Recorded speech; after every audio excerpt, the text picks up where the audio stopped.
নমস্কার বন্ধুরা, মধুর রান্নাঘরে সবাইকে স্বাগত। আজ কোনো রান্না নয়, আজ আমি রং বা আবির বানিয়ে দেখাবো প্রাকৃতিক উপায়ে, বাড়িতে ঘরোয়াভাবে। এই এত সুন্দর রঙগুলো বাড়িতে যে খুব সহজেই বানানো যায় সেটাই আমি আজকে দেখাবো।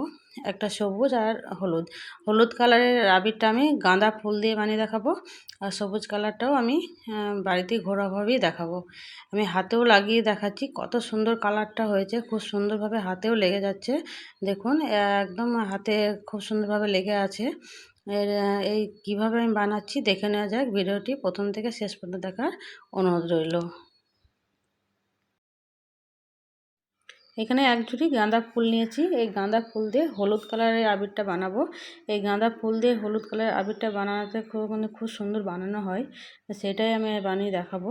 এখন ফুলগুলো সব এখন ছিঁড়ে নিতে হবে। একটা করে ফুলগুলো সব নিয়ে যে সবুজ কালারের যে বৃত্তটা আছে সেটাকে কিন্তু বাদ দিয়ে দিতে হবে। এটাকে বাদ দিয়ে সমস্ত ফুলগুলোকে ছিঁড়ে নিতে হবে। এখন তো বাগানের মধ্যে প্রচুর গাঁদা ফুল, আমরা সবাই কিন্তু প্রাকৃতিকভাবেই কিন্তু এইভাবে রঙগুলো বানিয়ে খেলতে পারি, কোনো রকম কেমিক্যাল ছাড়াই। স্বাস্থ্যের পক্ষে ভীষণই কিন্তু ভালো। এইভাবেই যদি আমরা আবিরগুলো বানাই বাড়িতেই, তাহলে কোনো রকম মুখের মধ্যে র্যাশ বের হবে না। আমরা সবাই মিলে এনজয় করতে পারি এইভাবে রং বানিয়ে। সবগুলো এখন ছাড়িয়ে নেবো এইভাবে। সব ফুল কিন্তু এইভাবে ছাড়িয়ে নিতে হবে।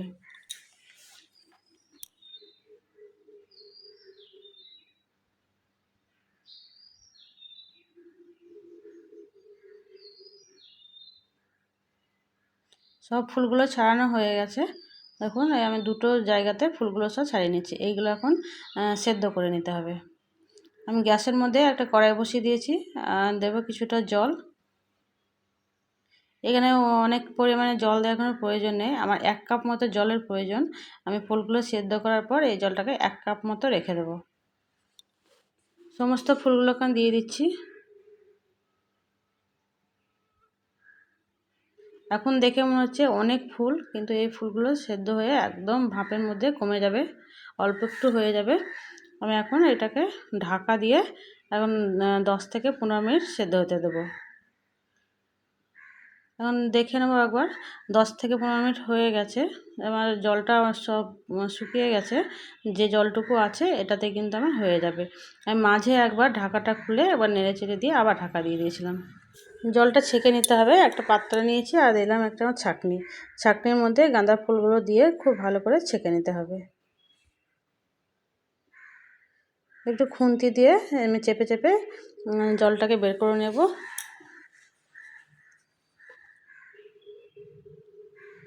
দেখুন কত সুন্দর জলের কালারটা হলুদ কালার হয়ে গেছে।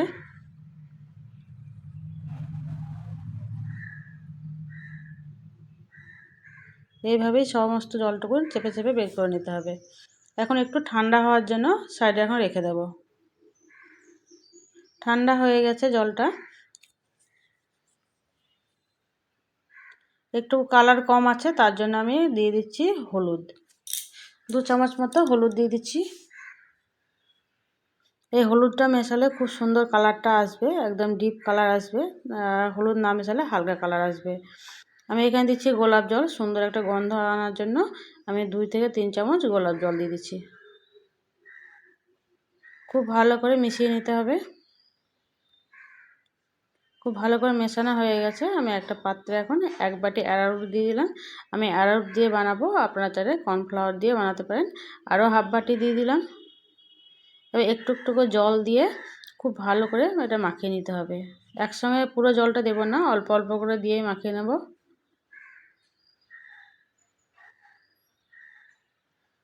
দেখুন কত সুন্দর কালারটা এখনই চলে আসছে।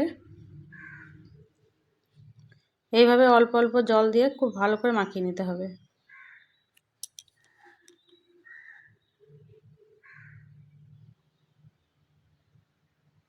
এটা একটু ধৈর্য ধরে মাখাতে হবে। তলার একটু কিন্তু বসে যায়, তাই একটু আস্তে আস্তে ধৈর্য ধরে মাখিয়ে নিতে হবে। কত সুন্দর কালারটা হয়ে গেছে, এখনই মনে হচ্ছে যেন আবিরের কালার, যে একটা হলুদ কালার, সেটা খুব সুন্দরভাবে চলে এসছে।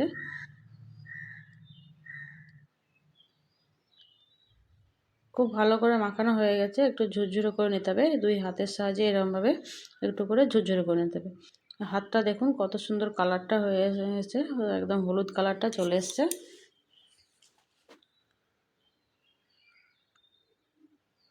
খুব ভালো করে মেশানো হয়ে গেছে।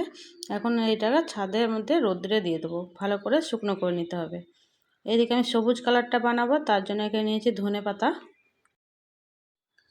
এই ধনে পাতার পাতাগুলো নিতে হবে, গাছটা নেব না। তাই আমি পাতাগুলো এভাবে সব ছাড়িয়ে নিচ্ছি। সমস্ত পাতাগুলোই এভাবে ছাড়িয়ে নেব। সব পাতাগুলো ছাড়িয়ে নেওয়া হয়ে গেছে, আর পরিষ্কার করে জল দিয়ে ধুয়ে নিয়েছি। একটা মিক্সির জারের মধ্যে দিয়ে খুব ভালো করে এটা পেস্ট বানিয়ে নিতে হবে। আমি পুরো পাতাটাই দিয়ে দিচ্ছি।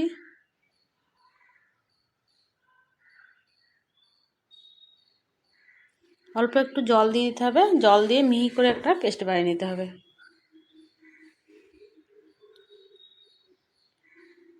মিহি করে একটা পেস্ট বানিয়ে নিতে হবে। মিহি করে পেস্ট বানানো হয়ে গেছে, আমি চামচ দিয়ে দেখিয়ে দিচ্ছি, একদম মিহি করে বানিয়েছি। এখন ছেঁকে নিতে হবে। একটা সুতির কাপড় দিয়েছি, সুতির কাপড়ের মধ্যে ধনেপাতার পেস্টটা দিয়ে খুব ভালো করে ছেঁকে নিতে হবে।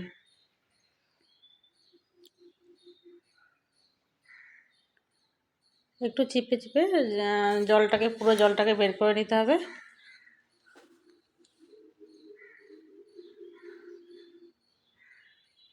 সবুজ কালারটা কিন্তু খুব সুন্দর চলে এসছে, ধনেপাতার যে সবুজ কালার, এটা দিয়ে কিন্তু খুব সুন্দরভাবে আবিরটা বানানো হবে।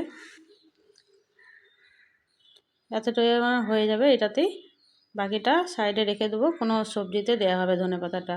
এখানে আমি আবারও এক বাটি নিয়েছি অ্যারারুট, আমি এখানে 1.5 বাটি মতো অ্যারারুট দিলাম। আবার একটু একটু করে জলটা দিয়ে খুব ভালো করে মাখিয়ে নিতে হবে। এখানে আমি 2-4 চামচ গোলাপ জল দিয়েছি, ওটা আমার বাদ চলে গেছে, দেখানো হয়নি। কিন্তু আপনারা অবশ্যই গোলাপ জল 2 চামচ দেবেন, সুন্দর একটা গন্ধ আনার জন্য। এবার অল্প অল্প করে দিয়ে খুব ভালো করে মিশিয়ে নিতে হবে। সমস্ত যে ধনেপাতা যে জলটা সেটাও দিয়ে দিয়েছি, খুব ভালো করে এখন মিশিয়ে নেব। কত সুন্দর রঙটা চলে এসছে, সবুজ রঙটা এখনই মনে হচ্ছে খুব সুন্দর একটা কালার চলে এসছে, রঙটা চলে এসছে। কিন্তু এতটা ডিপ সবুজ রঙ থাকবে না, রোদে যখন শুকানো হবে একটু হালকা হয়ে যাবে।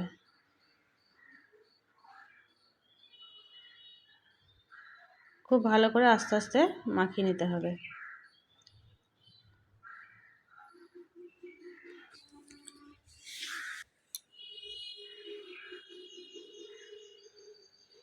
একদম একটু ঝরঝরে করে নিতে হবে, যদি প্রয়োজন হয় তাহলে আবার একটু অ্যারারুট দিতে হবে। আর আপনারা যদি খুব ঝরঝরে করতে না চান, এটাতেও কিন্তু একটু নরম থাকলেও রোদে শুকিয়ে নিতে হবে, খুব ভালো করে শুকনো করে নিতে হবে। দেখুন একদম ঝরঝরে হয়ে গেছে।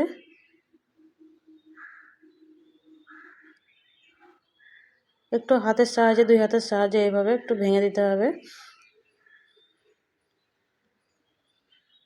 খুব সুন্দর করে ওটা মাখানো হয়ে গেছে, ঝুরঝুরে হয়ে গেছে। এটাকেও এখন রোদে দিতে হবে। খুব ভালো করে শুকনো করে নিতে হবে। এখন ছাদে গিয়ে রোদ্রে দিয়ে দেবো। আর রোদ্রে এখন শুকাতে দিয়েছি 3 থেকে 4 ঘন্টা। যতক্ষণ না খুব ভালো করে শুকাবে ততক্ষণ এটা শুকিয়ে নিতে হবে। খুব ভালো করে শুকনো হয়ে গেছে, আমি ছাদ থেকে নিয়ে চলে এসেছি। এটাকে এখন মিক্সির জারে দিয়ে গুঁড়ো করে নিতে হবে। এটাও আমি নিচ্ছি, দেখো কালার রঙটা একটু হালকা হয়ে গেছে। আমি হলুদ রঙটা একটু মিক্সির জারে দিয়ে খুব ভালো করে এটা গুঁড়ো করে নিয়েছি, একদম মিহি করে গুঁড়ো করে নিতে হবে। যে আবির যেমন মিহি হয়ে থাকে সেরকমভাবেই নিতে হবে। যদি কোনো রকম দানা দানা থাকে আমি একটু চেলে নেব একটা ছাঁকনি দিয়ে। দেখুন কত সুন্দর কালারটা চলে এসছে, এখনই মনে হচ্ছে আমি রঙটা মাখিয়ে দিই।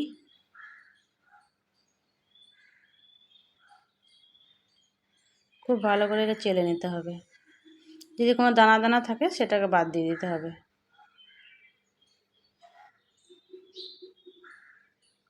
একদম হলুদ রং আমার তৈরি, একদম রেডি। বন্ধুরা বাজার থেকে না কিনে এই রঙগুলো কিন্তু বাড়িতেই খুব সহজেই বানানো যায়। সেটা এইভাবে প্রাকৃতিকভাবে বানালে কোনো রকম কেমিক্যাল বা কোনো কিছুই থাকে না। মুখের মধ্যে কোনো র্যাশ বা মুখ জ্বালা কোনোটাই কিন্তু করবে না। একদম আমার হয়ে গেছে দুটো কালার বানানো। আপনারা এখানে যে কোনো কালার বানাতে পারেন, এখানে লাল রঙটাও বানাতে পারেন বিটরুটের রস দিয়ে। আমি সেটা বানাইনি, আমি এই দুটো কালারই বানালাম।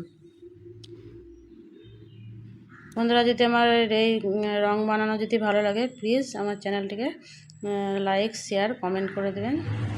চ্যানেলটি সাবস্ক্রাইব করে পাশে রাখা বেল বাটনটি প্রেস করে অন করে রাখবেন। নতুন কোনো ভিডিও চলে সবার আগে আপনাদের কাছে পৌঁছে যাবে।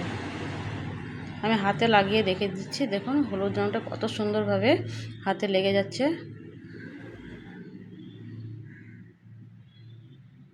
এভাবেই আপনারা রঙগুলো বাড়িতে বানান আর আমরা হোলিতে এনজয় করুন। সুস্থ থাকুন, ভালো থাকুন, নমস্কার।